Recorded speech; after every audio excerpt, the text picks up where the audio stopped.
And it just didn't start in 2010. This job was on your hands the moment that baby was born. Your job is to convince your children to know that what God says supersedes what the world says. God is light.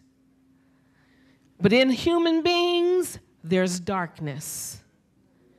He goes on, he says, listen, if we say that we have fellowship with him, and this is hard for us, if, that little teeny word, if we say that we have fellowship with him and we do what? Walk in darkness, it says we lie and do not practice the truth. Now, the key word here is walk and practice. All right? Very key words, walk and practice. Walk in darkness, what he's saying here is if the general course of your lifestyle of living is the opposite of what God is. In other words, you can't tell me that God is light and you're going to continuously day after day after day after day enjoy pursuing and engaging in ungodly living. And this is a tough one, y'all. This is a tough one. So are you saying that none of us are saved? What I'm saying is all of us who say we're walking with the Lord have a responsibility to recognize when darkness is working on our mind. When I talked to you a few minutes ago and I told you I had to reevaluate my decision, I could not see any real logically wrong reason for me wanting to take care of this situation that I feel like is becoming a little bit a bother to me and over the top. It's annoying. It doesn't go away. It just keeps being repeated over and over again. And to some extent, I felt somewhat justified in thinking that my method of sitting the person down and trying to lay it all out to them and let them see where I'm coming from and where they've been going and how we ain't going there no more and just the whole 9 yards, you know? And when the Lord told me, he says, no. Because see, first of all, the Lord knows more about me and the individual than I do. He knows whether or not it's going to even accomplish anything or is it going to just make bad matters worse. Am I going to inspire or am I going to provoke? Am I going to help or am I going to hurt? Now, if I'm walking in darkness, I won't take any of those things into consideration. But if I've chosen to say that I'm going to have fellowship with God, at some point I need to stop and put my decision out before God's mind. And I have a responsibility that if I'm in fellowship with him, that I need his approval or his disapproval on what it is I'm going to do. Because if I'm supposed to be walking in light, which is walking in fellowship with God, then I need the wisdom and the counsel and the understanding and the knowledge and everything that God has in that light of mind of his. It's enlightened beyond my even beginning to imagine what it's all about. I can't see what God sees. I can't begin to understand what God understands. And I surely can't ever do what God does. So I had to stop and say, Lord, hold up. I think I need to put this by you. When I put it by him, he pulled my coattail. He told me that's not the way to handle it. Now, he hasn't fully showed me yet how to handle it, but he sure let me know what I was about to do was not the way to handle it. But now, if I was choosing to continue to walk in my own way, I could choose to continue to practice walking in darkness. If I make up in my mind, I don't care what God has to say.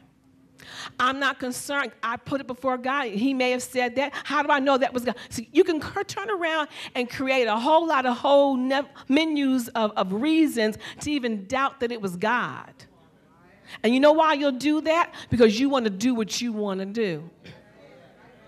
And you will find a whole laundry list of reasons to say, well, how do I know that was God? Well, how did I know that wasn't just my mind? How do I know that it was just me questioning? Maybe I just got feared and I got cold feet. No, because first of all, you can check your spirit out and know what spirit was motivating you. Because the spirit of light doesn't have anything motivating it but goodness. If the spirit motivating me was not a goodness, it wasn't God. It was me. It was me working in conjunction with darkness. Now, I can talk about me. I ain't talking about you. I'm talking about me, right? You can talk about you. And you need to look at your own self and say, you know, if I'm going to have fellowship with God, I'm going to have to make some decisions every day of my life. And every day of my life, I have to determine how am I going to handle the things that I have to deal with. And he says, listen, if you're going to have fellowship with him, you can't walk in darkness. Otherwise, you're just plain old lying. Now, we don't like to be called liars. And many of us don't even like to be told that what we're practicing is walking in darkness because we want to hinge all of our whole life on being Holy Ghost filled. Well, let me tell you something. Being Holy Ghost filled is not going to force you to walk in light. I'm going to say it again. You can speak in tongues right in this service. And do not get confused with the fact that you spoke in tongues to make you feel like everything's always okay. Not so. Can I be honest with you?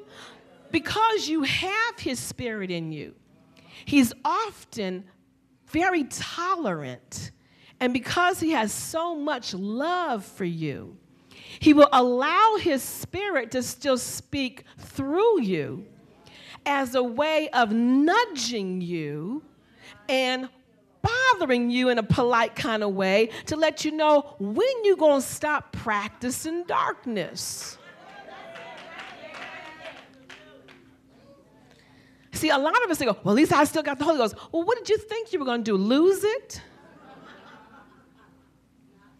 God doesn't get in you and live in you and jump out of you. He doesn't vacate the premises. Unfortunately, you and him, you drag him into your practices of ungodliness. When we do what's opposing to God, we bring God right in the midst of it.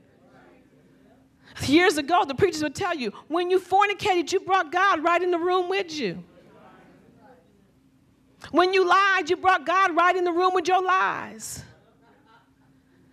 It doesn't make any sense. Just because you still feel his spirit, that's a good thing. That means he's trying to let you know, hey, I'm still here. Why don't you give me some recognition? Why don't you stop what you're doing and let me run the house? You know, one of the biggest roles of being a wife is learning how to come. Sometimes we have to go to our husband and say, can we? Is it okay if we do this? And sometimes it's like, I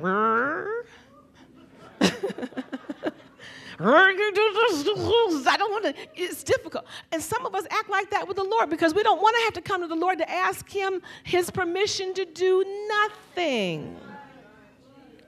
But you can't walk in the light without embracing what's in that light. And if you're going to embrace what's in that light, don't embrace it just to say you want to miss hell. Missing hell is not going to help you walk in the light either. Don't be afraid of hell and think that's going to help you stay saved. Wrong answer. The truth of the matter is you're going to have to get to a place where you come to the realization that my relationship with God is contingent on my participation in his plan.